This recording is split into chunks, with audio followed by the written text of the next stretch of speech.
नमस्कार, आप सभी का स्वागत है हमारे YouTube चैनल चीनिया क्लासेस पर। तो आज अपने बात करने वाले हैं पीटेट परीक्षा 2022 से संबंधित। तो पीटेट परीक्षा 2022 के लिए रिजल्ट है वो जारी कर दिया गया है और अब इसके बाद 4 वर्षीय बीए बीएड व बीएससी बीएड काउंसलिंग प्रक्रिया है वो शुरू हो चुकी है। इसके लिए ऑफिशियल नोटिफिकेशन भी जारी हो चुका है। तो काउंसलिंग प्रक्रिया किस प्रकार से आप इसमें शामिल हो सकते हो, इसके लिए ज़रूरी सावधानियां और कौन कौन सी बातें आपको इससे जुड़ी हुई ध्यान होनी चाहिए, तो आपको इस वीडियो में संपूर्ण जानकारी में शुरू से अंत तक बने रहें ताकि इससे संबंधित आपके सभी डाउट क्लियर हो सके और आपको इससे संबंधित कोई भी प्रश्न बार बार किसी से न पूछना पड़े। इसके अलावा वीडियो को लाइक कर दें, शेयर कर दें और चैनल को भी सब्सक्राइब कर लें, घंटी दबा दें और हमसे जुड़े रहें ताकि आपको इसी प्रकार की उपयोगी और नवीनतम जानकारियाँ हमारे चैनल के माध्यम से समय समय पर आपको उपलब्ध होती रहे। तो शुरू करते हैं आज की अपनी वीडियो। तो आप कार्यालय समन्वयक पीटेट 2022 JNVU विश्वविद्यालय जोधपुर के द्वारा ऑफिशियल नोटिफिकेशन जो जारी किया गया है वो देख सकते हो। इसमें इससे संबंधित संपूर्ण जानकारियां दी गई है जिस पे अभी आपने बिंदु वाइज चर्चा करेंगे और आपको समझाएंगे कि क्या कुछ इसमें प्रोसेस रहने वाली है। तो देखिए, इसमें कहा गया है 4 वर्षीय BA BEd BSc BEd पाठ्यक्रम की काउंसलिंग प्रक्रिया। पॉइंट नंबर 1 में दे रखा है पीटेट 2022 4 वर्षीय BSc BEd और BA BEd प्रवेश परीक्षा का परिणाम है वो 22/7/2022 को इसकी जो ऑफिशियल वेबसाइट है वहाँ पे जारी किया जा चुका है। परीक्षा की अंक तालिका में अभ्यर्थी की श्रेणी इत्यादि का अंकन है वो किया गया है। अभ्यर्थी जांच ले कि उनके तथ्य डाटा सही है अथवा नहीं है। यदि कोई त्रुटि है तो काउंसलिंग प्रक्रिया प्रारंभ होने से पूर्व ऑनलाइन विधि से अपने तथ्य डाटा सही करवा लें। काउंसलिंग प्रक्रिया प्रारंभ होने के पश्चात अभ्यर्थी के डाटा में किसी प्रकार का संशोधन है वो नहीं किया जाएगा। यानी कि इसमें जो आपका रिजल्ट जारी किया गया है वहाँ पे आपकी कैटेगरी या जो भी आवश्यक जानकारियाँ वो इसमें दे रखी है, तो आप उनको चेक कर लें। यदि उसमें किसी प्रकार के जो तथ्य दे रखे हैं या डाटा दे रखे हैं उसमें किसी प्रकार की कोई भी आपको मिस्टेक लगती है, गलती लगती है, तो आप इसकी काउंसलिंग प्रक्रिया शुरू होने से पहले पहले संशोधन करवा लें। क्योंकि यदि एक बार जो काउंसलिंग प्रक्रिया वो शुरू हो गई तो उसके बाद आप उसमें संशोधन नहीं कर पाओगे और उसके बाद में हो सकता है आपको दिक्कत का सामना करना पड़े। तो आप कब तक संशोधन करवा सकते हो और उसके बाद में कब जो काउंसलिंग प्रक्रिया वो शुरू हो जाएगी, तो क्या क्या डेट रहेगी उस पर भी आगे अपने चर्चा करने वाले हैं। तो वीडियो में निरंतर बने रहे। देखिए, पॉइंट नंबर 2 में यहाँ पे कहा गया है आप पीटेट 2022 4 वर्षीय BA BEd BSc BEd प्रवेश परीक्षा में प्रविष्ट सभी विद्यार्थियों का बिना किसी कट ऑफ के परिणाम है वो जारी किया गया। यानी कि सब विद्यार्थियों के कितने नंबर इसमें पेपर में आए वो सब जारी किए। इसमें कोई भी कट ऑफ मार्क्स है वो नहीं जारी किया गया है। पाठ्यक्रम में प्रवेश हेतु पात्रता रखने वाले प्रत्येक अभ्यर्थी इस टेस्ट में अपने प्राप्त अंकों के आधार पर पंजीकरण शुल्क जमा करवाकर काउंसलिंग में भाग ले सकता है। यानी सभी विद्यार्थियों के नंबर है वो जारी किए गए। इसमें कोई भी कट ऑफ मार्क्स जारी नहीं किए गए। इसलिए किसी भी अभ्यर्थी के चाहे वो ज़्यादा अंक है चाहे वो कम है, सभी विद्यार्थी अपने जो निश्चित जो शुल्क रहेगा जो कितना रहेगा उस पर भी चर्चा करेंगे, तो वो जमा करवा के सभी विद्यार्थी इसमें जो काउंसलिंग प्रक्रिया है उसमें आप भाग ले सकते हो।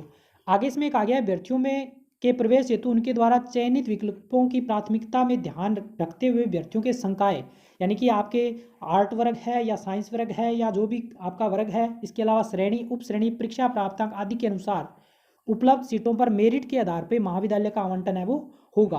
अभ्यर्थी पाठ्यक्रम में अपने प्रवेश के अवसर को अधिक सुरक्षित करने की दृष्टि से महाविद्यालय चयन हेतु दिए जाने वाले विकल्प चॉइस में अधिकतम विकल्प भरे अभ्यर्थी सभी उपलब्ध महाविद्यालयों का विकल्प के रूप में चयन कर सकते हैं। महाविद्यालय विकल्प देने की कोई भी सीमा नहीं है। अभ्यर्थियों को महाविद्यालय चयन हेतु ऑप्शन भरने के लिए निर्धारित तिथि के अवसर है वो बाद में आपको अवसर इससे संबंधित प्रदान नहीं किए जाएंगे। यानी कि आपके जो भी नंबर आए हैं उसके हिसाब से आप साइंस वर्ग से बिलोंग करते हो, आर्ट वर्ग से बिलोंग करते हो, आपकी कैटेगरी क्या है, क्या ओबीसी हो चाहे जनरल हो चाहे एससी हो एसटी, सब कैटेगरी के अनुसार सब संकाय अनुसार तो अलग अलग यहाँ पे मेरिट बनाई जाएगी और मेरिट के अनुसार आपको कॉलेज का आवंटन किया जाएगा।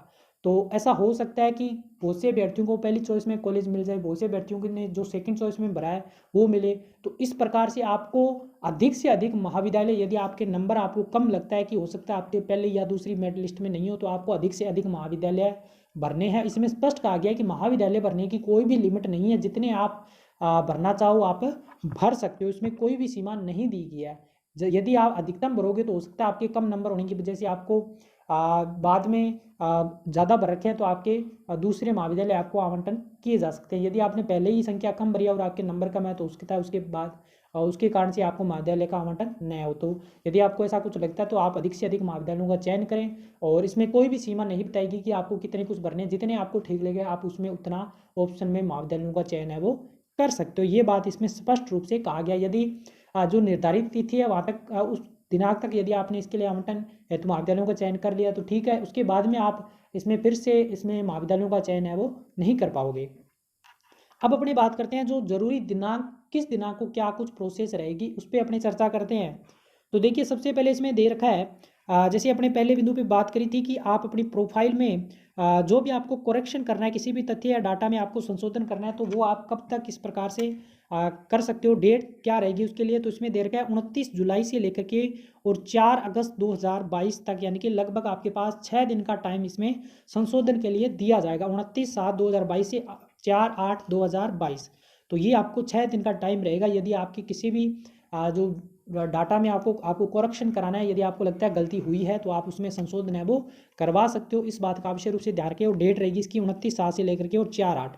फिर देखिए आगे देर का ऑनलाइन काउंसलिंग हेतु रजिस्ट्रेशन शुल्क 5,000 ऑनलाइन या ई मित्रा के माध्यम से जमा करवाना। तो ये काउंसलिंग करवाने के लिए रजिस्ट्रेशन शुल्क है वो आप कब तक जमा करवा सकते हो। तो ये जो डेट दे रखी है ये दे रखी है 7 अगस्त से लेकर के और 16 अगस्त के बीच में आप इसके लिए जमा करवा सकते हो। फिर आगे दे रखा है महाविद्यालय चयन तो ऑनलाइन विकल्प भरना, यानी कि आपको महाविद्यालय, अब आपको क्या करना होगा, इस डेट के बीच में महाविद्यालय का चयन करना होगा। यानी कि जो जो आपकी चॉइस रहेगी, आप चाहते हो कि आपका इस विद्यालय में हो, यदि आपके कम नंबर है तो आप ज़्यादा भी महाविद्यालय भर सकते हो जितनी आपकी इच्छा है। तो वो विद्यालय भरने के लिए आपको डेट रहेगी, जो वो डेट है आपकी 7 अगस्त से लेकर के 18/8/2022, यानी कि जब आप शुल्क जमा कराओगे उसी के साथ में आप इसके लिए ऑनलाइन विकल्प का चयन है वो भी कर सकते हो। तो आप 7/8 से लेकर के और 18/8 तक इसके लिए आपको डेट दी गई, आप इसके मध्य ऑनलाइन विकल्प है वो भर सकते हो। फिर देर का है प्रथम काउंसलिंग पश्चात आवंटित महाविद्यालय की सूचना, यानी कि ये जो प्रोसेस पूरी होने के बाद में फिर आपको कौन सा कॉलेज मिला है मेरिट के आधार पे जो पहली लिस्ट आएगी प्रथम काउंसलिंग पश्चात, यानी कि ये पहली काउंसलिंग रहेगी। उसके बाद में महाविद्यालय का किन किन विद्यार्थियों का आवंटन होगा उसके लिए लिस्ट जारी होगी। और लिस्ट ये जो जारी होने की डेट दी गई है, ये जो डेट है 22/8/2022 को। फिर आगे दे रखा है प्रवेश हेतु शेष शुल्क 22,000 रुपये बैंक के माध्यम से ऑनलाइन या ई मित्रा के माध्यम से जमा करवाना, यानी कि जिन भी विद्यार्थियों को प्रथम काउंसलिंग के मध्य कॉलेज का आवंटन हो गया है उनको अब जो शेष जो फीस रहेगी इसके लिए, क्योंकि टोटल जो फीस रहेगी वो रहेगी 27,000 रुपये, जिसमें पहले आप 5,000 जमा करवा चुके हो। जिन भी विद्यार्थियों का चयन हो गया है, मेरिट में नाम आ गया, उनको आप शेष जो शुल्क है वो जमा करवाना होगा, वो रहेगा आपका 22,000 रुपये। तो ये आप बैंक के माध्यम से ऑनलाइन या ई मित्रा के माध्यम से जमा करवा सकते हो। इसके लिए जो डेट रहेगी वो 23/8 से लेकर के और 30/8/2022 के मध्य आप ये आपको जमा करवाना होगा। प्रथम काउंसलिंग के पश्चात आवंटित विद्यालयों में रिपोर्टिंग, यानी कि जिनका प्रथम काउंसलिंग में नाम आ गया वो रिपोर्टिंग आपको कॉलेज में जाके रिपोर्टिंग करना होगा कि आप इस कॉलेज में हो और आपका नाम, जो भी प्रोसेस आगे की रहेगी वो कॉलेज में जाके आपको पता चलेगी। तो इसका जो डेट रहेगा वो रहेगा 24/8/2022 से लेकर के 31/8/2022 तक। तो ये जितनी भी आवश्यक तिथियाँ इनका आप आवश्यक रूप से ध्यान रखें।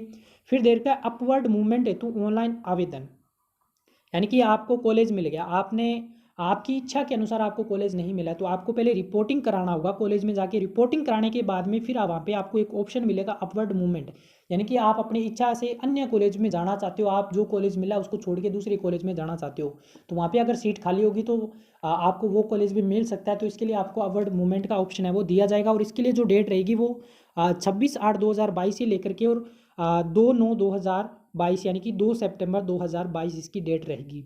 आगे दे रखा है अपवर्ड मूवमेंट के पश्चात महाविद्यालय आवंटन एवं गैर आवंटित विद्यार्थियों को महाविद्यालय आवंटन की सूचना, यानी कि जो भी आपने अपवर्ड मूवमेंट का जिन भी विद्यार्थियों ने भरा था, इसके अलावा जिनको आवंटित नहीं हुआ था उनके लिए फिर से एक लिस्ट और निकाली जाएगी।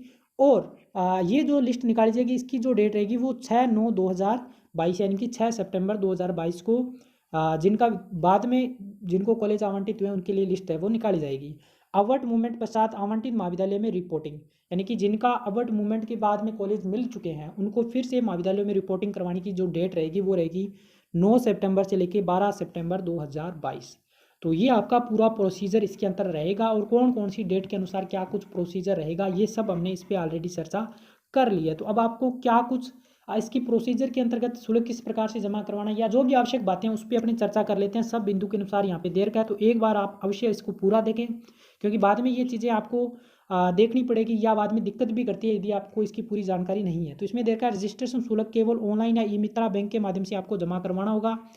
और इसमें दे रखा है कि बैंक किसी खाता में ऑनलाइन पेमेंट गेटवे ई मित्र के माध्यम से जमा किया जाएगा। बैंक खाता, ये जो बैंक खाता दे रखा है, IFSC कोड, खाता धारक का नाम, पीटेट जे Narayan Vyas university bank bank शाखा, या यानी कि जो भी प्रोसीजर, ये आपको इसको यूज करके आप अपना जो बैलेंस है, वो जो फीस है, वो आपको जमा करवानी पड़ेगी।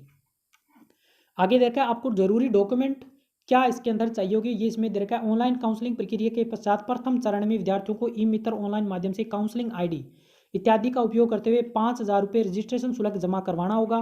काउंसलिंग प्रक्रिया में भाग लेने से पूर्व अभ्यर्थी पीटीटी 2022 के अपने मूल आवेदन पत्र में दर्शाई गई कैटेगरी, यानी कि आपकी जो भी कैटेगरी आपने आवेदन में दिखाई थी, चाहे आप जनरल से हो, ST SC OBC SBC MBC EWS ETC तथा सब कैटेगरी जो यानी कि डिवोर्स हो गया, PH कैटेगरी होगी, इसके अलावा जो भी कैटेगरी है सब कैटेगरी के अंदर, उसको आप अवश्य रूप से जांच लें। एवं मूल दस्तावेज उपलब्ध, इनके जो मूल दस्तावेज है वो आपके पास होने चाहिए, इसकी भी जांच कर लें। और जाति प्रमाण पत्र है वो आपका वैध होना चाहिए, क्योंकि इनकी आवश्यकता पड़ने वाली है। फिर आगे इसमें देखा महाविद्यालयों के चयन हेतु पीटेट 2022 की अधिकृत वेबसाइट पर महाविद्यालयों की सूची में नाम, पता इत्यादि स्पष्ट कर लें।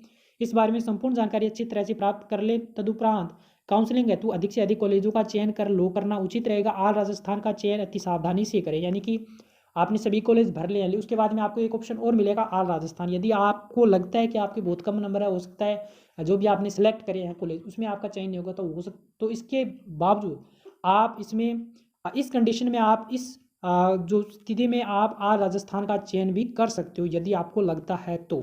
कॉलेज चॉइस लोग करने में जल्दबाजी न करें, क्योंकि बहुत ही ध्यानपूर्वक भरें, इसमें कोई भी आप जल्दबाजी न भरें करें, क्योंकि अगर आपने कॉलेज कम भर दिए, आपके नंबर भी कम है, तो हो सकता है उसको बाद में आपको कॉलेज का आवंटन न हो। तो इसलिए आप अधिक से अधिक कॉलेजों का चयन करें यदि आपके नंबर कम है, और आपको यदि लगता है तो आप आल राजस्थान का चयन भी कर सकते हो, वो भी पूरी सावधानी के साथ। फिर देखिए आगे इसमें कहा गया अभ्यर्थी को महाविद्यालय आवंटित नहीं होने पर 200 रुपये की कटौती करके 4800 रुपये रिफंड हो जाएगी, किंतु महाविद्यालय होने के तदुपरांत ऑनलाइन रिपोर्टिंग नहीं करने व शेष शुल्क जमा नहीं करवाने पर अभ्यर्थी के 600 रुपये काटकर 4400 रुपये रिफंड होंगे। अभ्यर्थियों के सभी के खाते में ही होंगे, अतः आवेदन पत्र में नाम, खाता इत्यादि पूर्ण सावधानी से भरें। देखिए ये सबसे बड़ा क्वेश्चन बाद में अभ्यर्थियों का रहता है जिनको कॉलेज सेलेक्ट नहीं होता है, तो इसको बहुत ही ध्यानपूर्वक देख लें। इसमें देर का अभ्यर्थियों को यदि आपका बाद में जितनी भी लिस्ट निकलेगी, 1 2 इसमें बता रखा है, उसमें यदि आपका कॉलेज आवंटन आपको नहीं होता है तो आपने क्योंकि काउंसलिंग प्रक्रिया में भाग लेने के लिए 5,000 रुपये जमा करवाना अति आवश्यक है। तो आपके यदि आपको कॉलेज आवंटन नहीं होता है तो 200 रुपये यहाँ से कट किए जाएंगे। कट करने के बाद में 4800 रुपये है वो आपको रिफंड कर दिए जाएंगे, बाद में आपको रिफंड होंगे।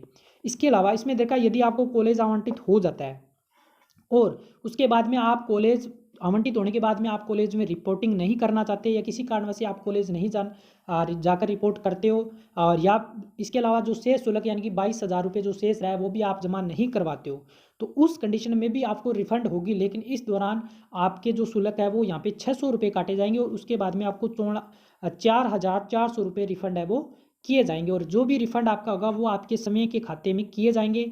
तो इसमें कहा गया अतः आवेदन पत्र में नाम, खाता संख्या इत्यादि पूर्ण सावधानी से भरें। यदि वो इसमें हल्की सी भी मिस्टेक होगी तो हो सकता है उसके बाद में आपका सही से रिफंड न हो।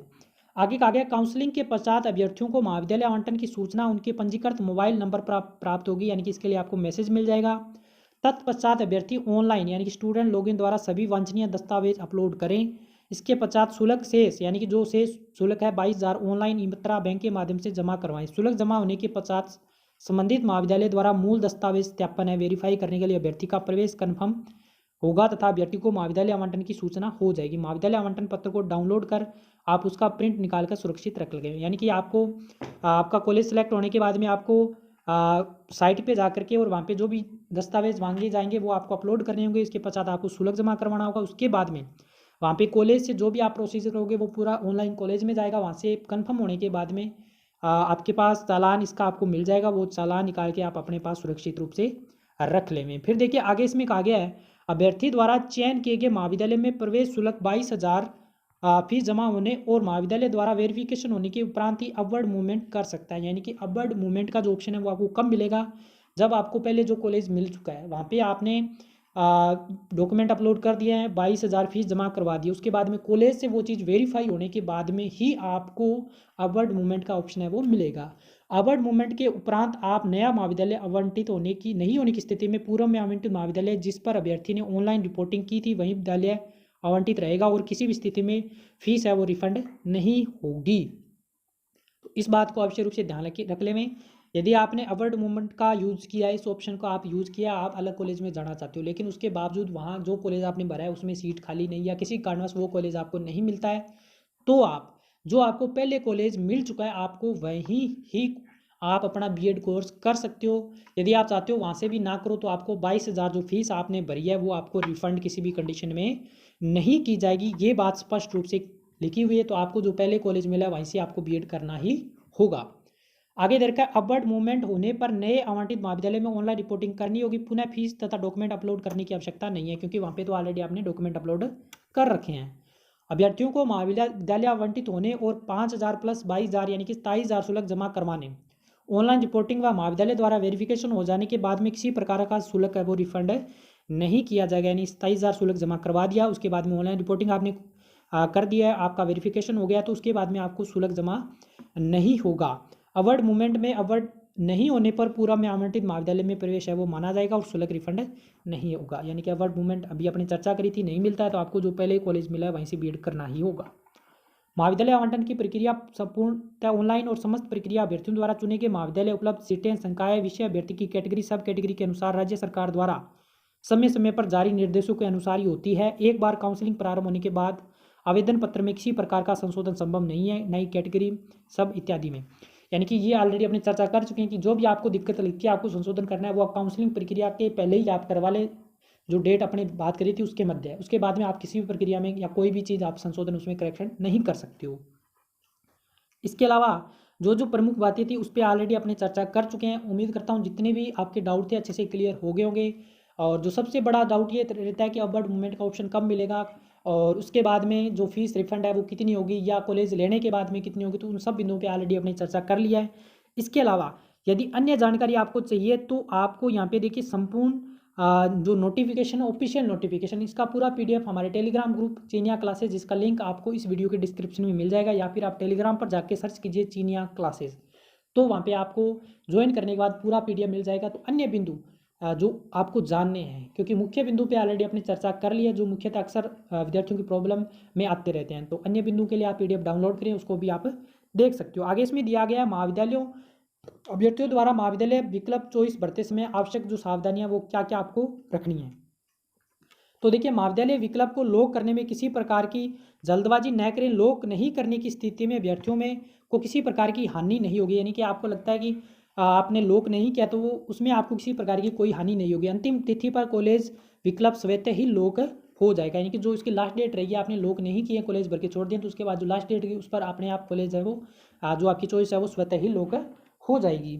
आगे देर का यथासंभव वरीयता क्रमानुसार अधिक से अधिक महाविद्यालयों का चयन करें। अंतिम तिथि के पश्चात महाविद्यालय विकल्प चॉइस में किसी प्रकार का परिवर्तन संभव ये नहीं है। समस्त प्रक्रिया ऑनलाइन होने के कारण दूरभाष ईमेल पर अनावश्यक संपर्क न करें। यानी कि जो भी प्रोसीजर है वो डेट के मध्य है, आप उस दौरान आपको जो भी लगता है वो आप कॉलेज भर दें। उसके बाद में डेट निकलने के बाद उनसे आप कोई भी आपको लगता है कि ये कॉलेज आपको हटाना है या जोड़ना है तो उसके बारे में आप कुछ भी नहीं कर सकते हो। तो ये जो भी प्रोसीजर है वो सब ऑनलाइन है। तो इसमें कहा गया दूरभाष या ईमेल पर अनावश्यक संपर्क आपको नहीं करना है। इसके अलावा इसमें देखा महाविद्यालय विकल्प भरने से पूर्व अभ्यर्थी समय के डेटा में को ऑनलाइन करेक्शन पैनल के द्वारा आवश्यक रूप से संशोधन कर लें। यानी कि इस पर ऑलरेडी चर्चा कर चुकी है अपने कि जो भी आपको दिक्कत लगती है उसमें पहले ही आप संशोधन कर लें, बाद में काउंसलिंग प्रक्रिया शुरू होने के बाद आप उसमें संशोधन नहीं कर सकते हो। राजस्थान राज्य के बाहर के अभ्यर्थी केवल सामान्य सीट पर ही प्रवेश के योग्य हैं। अन्य राज्य के अभ्यर्थियों को आरक्षण श्रेणी का लाभ नहीं दिया जाएगा। यानी कि जो आउट ऑफ स्टेट है, राजस्थान से बाहर के स्टूडेंट है, उनको केवल सामान्य कैटेगरी के अंतर मानकर ही कॉलेज का आवंटन किया जाएगा। उसमें उनको किसी भी रिजर्वेशन में या छूट है वो उनको नहीं दी जाएगी। तो ये थी बीएड काउंसलिंग से संबंधित संपूर्ण जानकारी। उम्मीद करता हूँ आपके जितने भी सवाल है, आपके जितने भी डाउट है या आपकी जितनी भी क्वारीज है सब क्लियर हुई होगी। इसके बावजूद अगर आपको लगता है तो आप क्वेश्चन करके पूछ सकते हो, आपको सॉल्यूशन मिल जाएगा। इसके अलावा आप वीडियो को लाइक कर दें, शेयर कर दें, चैनल को सब्सक्राइब कर लें, हमसे जुड़े रहें ताकि आपको इसी प्रकार की उपयोगी जानकारियाँ हमारे चैनल के माध्यम से मिलती रहे। तो मिलेंगे नई वीडियो में नई जानकारी के साथ, तब तक धन्यवाद।